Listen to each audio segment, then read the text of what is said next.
Neil, what does it mean that REBNY is a true buyer representation environment?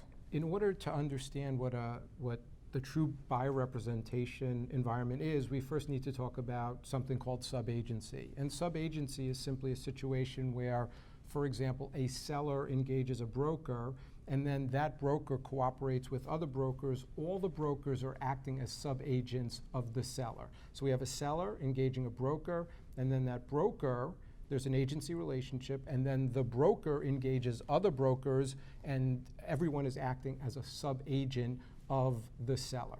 And do these sub-agents work with buyers? Well, that's what's interesting. In a sub-agency environment, even though they're representing the seller, they are frequently working with buyers. So a sub-agent may be taking a buyer around to see multiple properties when they're in fact really the agent of, or the broker of, the seller.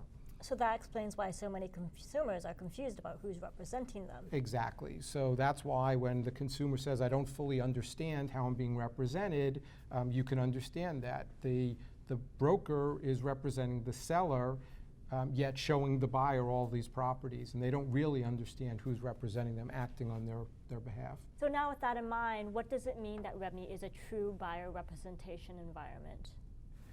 REBNY is a true buyer representation environment. What that means is that, unlike many other organizations, when a REBNY broker takes a listing from the seller, that REBNY broker represents the seller, and all other brokers that cooperate with the seller's broker are representing the buyers. So there's only one broker that represents the seller.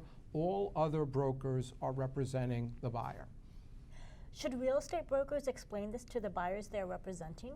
Yes, I think that REBNY members should be very proud that they work in this true buyer representation environment, and that, except in the cases where they're representing the seller, they are representing the buyer. I think it's a very important concept.